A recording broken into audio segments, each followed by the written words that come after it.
This video is about pulmonary embolisms. A pulmonary embolism is a blood clot in the pulmonary vasculature. Concerningly, if the blood clot occurs at the bifurcation of the pulmonary trunk, this blocks blood flow to the lung.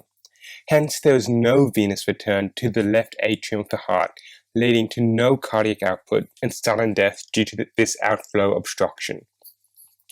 Pulmonary embolisms are usually formed when clots formed in the leg travel up into the lung. So what predisposes someone to a clot in the legs or a DVT, deep vein thrombosis? Well, this is described by Virchow's triad. The first point is venous stasis. So if there's blood pooling in the legs, such as due to prolonged immobility. The next factor is hypercoagulability. This can be inherited, for example, factor V Leiden, protein C or S deficiency, or antithrombin 3 deficiency.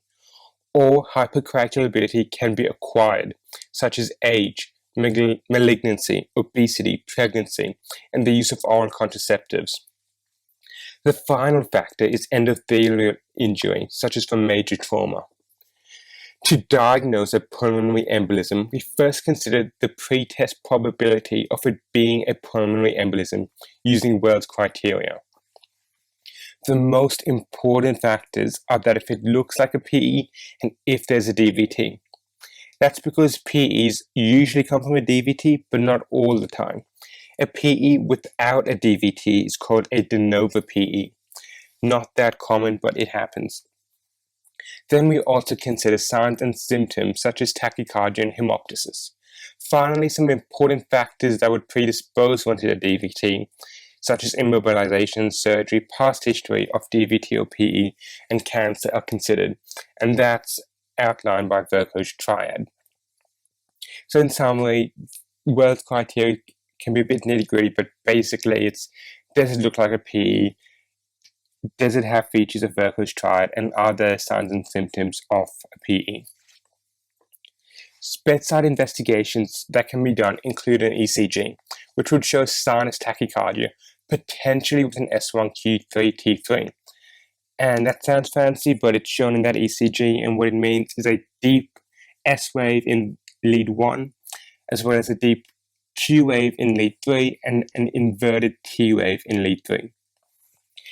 Also, ABGs would show respiratory alkalosis, and this is because the pulmonary vasculature is blocked by the clot. This causes a VQ mismatch.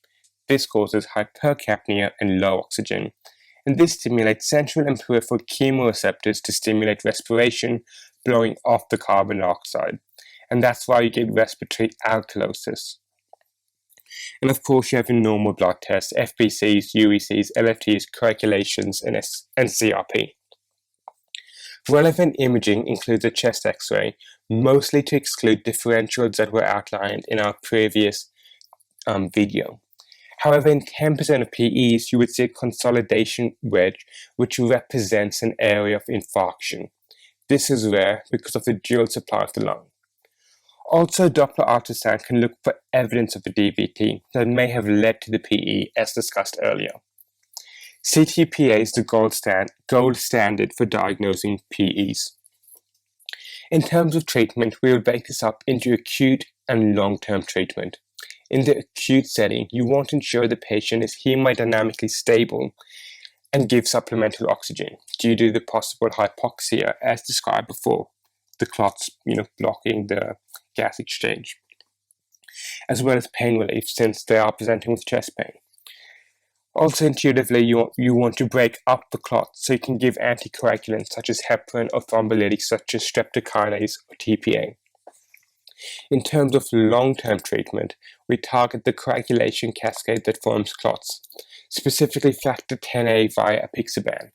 I know sometimes people find it difficult to remember what in terms of anticoagulation, but for apixaban, that's relatively easy because the answer is in the name. So XA is in the middle of the name, telling you it's inhibiting factor 10A. Also, warfarin should be initiated at the same time as bridging heparin with about 4 to 5 days overlap. And with warfarin, it is vital to monitor the INR. Finally, let's consider the complications of DVT. 50% of DVTs lead to PEs. Now, the most common outcome is lysis of the thrombus and restoration of the blood flow. Saddle embolus, which can be fatal, arises from 2% of PEs. DVTs can also lead to chronic venous insufficiency, such as pain, varicose veins, edema, pigmentation, and hemosiderin changes. Thank you for watching. If you learned something, please share it to a friend who may also find it useful.